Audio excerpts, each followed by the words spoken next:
तो दोस्त अगर विराट कोहली बल्ले से मैदान में आकर आपके लिए ताली बजाएं, इसका मतलब ये कि आप वाकई में कमाल तो करके आ रहे हैं। जो कि राहुल का कमबैक यशस्वी भवा रहा है ऑस्ट्रेलिया के सामने।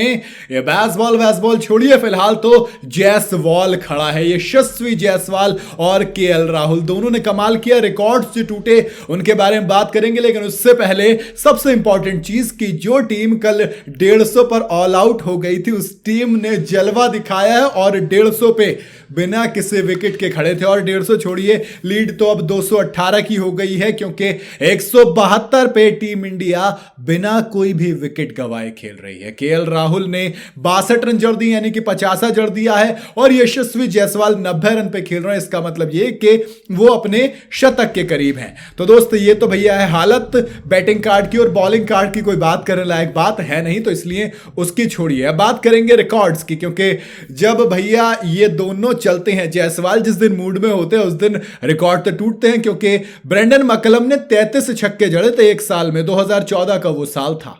रिकॉर्ड्स टूट गए हैं, रिकॉर्ड्स बनते ही टूटने के लिए हैं। और अब जायसवाल ने 34 छक्के जड़ दिए हैं एक कैलेंडर ईयर में। नाथन लियोन को वो जो 100 मीटर का छक्का पड़ा था, उसी के साथ रिकॉर्ड टूटने की इबारत लिख दी गई थी। उससे पहले अगर मैं बात करूं रिकॉर्ड्स की, तो दोस्त डे 1 जो पर्थ में रहा काफी अजीब रहा था, क्योंकि उस दिन 217 रन बने थे और 17 विकेट गिरे थे, जो कि एक दिन में पर्थ टेस्ट में सबसे ज्यादा थे। इसके बाद जो डे 2 रहा वो टिपिकल पर्थ विकेट, जहां पर अगर आप देखोगे तो आपको बैटिंग करने में आसानी होगी, मजा भी आएगा। 209 रन बने, 3 विकेट गिरे, 3 ऑस्ट्रेलिया के गिरे, अपना एक भी नहीं गिरा है। अगर बात करें कि रिकॉर्ड्स की, तो जायसवाल और राहुल से पहले 2 सक्सेसिव सेशंस, यानी कि क्योंकि पहले सेशन में ऑस्ट्रेलिया खेली थी, फिर दूसरे सेशन, तीसरा सेशन बिना किसी विकेट गंवाए अगर बल्लेबाजी की थी, तो 2018 में एमसीजी के अंदर, मेलबर्न क्रिकेट ग्राउंड के अंदर पुजारा और कोहली ने की थी 2 सेशंस था, और अब केएल राहुल और यशस्वी जायसवाल ने की है। अगर हम विजिटिंग बैटर्स, यानी कि जो बाहर से आने वाले बल्लेबाज हैं, मेहमान बल्लेबाज जो होते हैं, वो दोनों 50 जड़े ऑस्ट्रेलिया के अंदर सन 2000 के बाद। तो दोस्त श्रविन कैम्बेल और वेवल हिंट्स ने सिडनी में 2001 में किया था, एंड्रू स्ट्रॉस, एलिस्टर कुक ने 2010 में किया था, फिर अगेन इन दोनों ने दोबारा किया उसी साल में, और अब यशस्वी जायसवाल और केएल राहुल चौथे ये पेयर हैं जिसने दोनों जड़ दिए हैं। इसके अलावा छक्कों की बात करें तो ब्रेंडन मैकलम ने 2014 में 33 जड़े थे, अब जायसवाल ने 34 से जड़ दिए हैं। बेन स्टोक्स ने 2022 में 26 छक्के जड़ दिए थे। एडम गिलक्रिस्ट ने साल 2005 में जब छक्के इतने कॉमन नहीं होते तब उन्होंने 22 छक्के जड़े थे, और उसके बाद 2008 में वीरेंद्र सहवाग ने भी तो 22 ही जड़े थे। तो ये भी बात एक रही। एक टेस्ट मैच में दोनों 50 से, दोनों अपने जो ओपनिंग बैटर्स हैं वो 50 जड़ते हैं। ऑस्ट्रेलिया के अंदर किस किसने कारनामा किया? ओपनिंग बैटर्स ने। चेतन शर्मा, सुनील गावस्कर ने 70 रन बनाए थे। चेतन चौहान ने 85 रन बनाए थे मेलबर्न के अंदर, और ये था साल 1981 का। सुनील गावस्कर ने फिर दोबारा 166, और क्रिस श्रीकांत इन्होंने 51 जड़े थे, दोनों ने 50 जड़ा। इसका मतलब एडिलेड 1985 में, फिर 1986 अगला साल सुनील गावस्कर, क्रिस श्रीकांत अगेन दोनों ने शतक जड़ा था उस साल।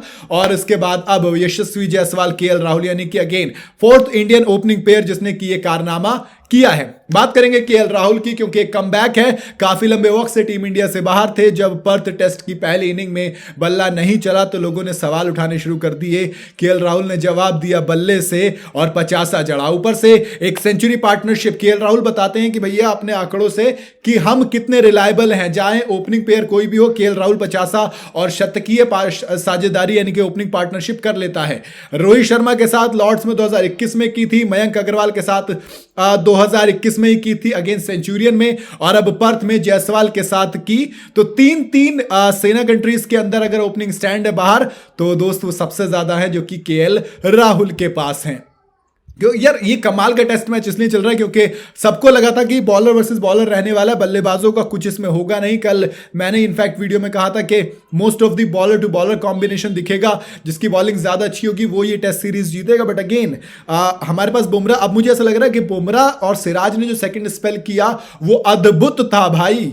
आपने इस पिच पर विकेट निकाले। लेट्स सी के 4th डे, क्योंकि ऑस्ट्रेलिया के लिए बिल्कुल आसान नहीं होने वाला। 4th डे में आप जो स्पिनर्स की बात कर रहे थे उनके लिए भी पिच ओपन हो जाएगी और जिस हिसाब से पिटाई हो रही है तो दोस्त पिच जल्द ही रंग बदलेगी, क्योंकि आज की इकोनॉमी के हिसाब से कोई भी सही नहीं है। ट्रेविस हेड ने सिर्फ 1 ओवर डाला था, 8 रन उन्होंने दिए थे। बाकी मिचेल स्टार्क में अगर जॉश हेजलवुड की बात करूं तो सिर्फ वो सही जिन्होंने 10 ओवर डाले जिसमें 9 रन दिए, बाकी सबकी पिटाई हुई, किसी को बख्शा नहीं गया। सबकी इकोनॉमी खराब है। मानस लाबुशेन ने 2 ओवर में 2 रन दिए, बाकी बॉलिंग की बात क्या ही करनी। कुल मिला के कहानी अब इंडियंस के ऊपर है भैया, रिकॉर्ड कितना तोड़ेंगे और जल्दी से 4-0 जो हम जीतना चाहते हैं वो मुझे मिल जाए तो बस भैया फिर तो बल्ले ही बल्ले। बाकी आपको उम्मीद है क्या अब ये 4-0 की नींव रख दी गई है? आप अपनी राय मुझे कमेंट में बता सकते हैं। वीडियो अगर आपको पसंद आई हो तो इसे लाइक और शेयर जरूर करें। जाते जाते चैनल को फॉलो और सब्सक्राइब जरूर करते जाइएगा।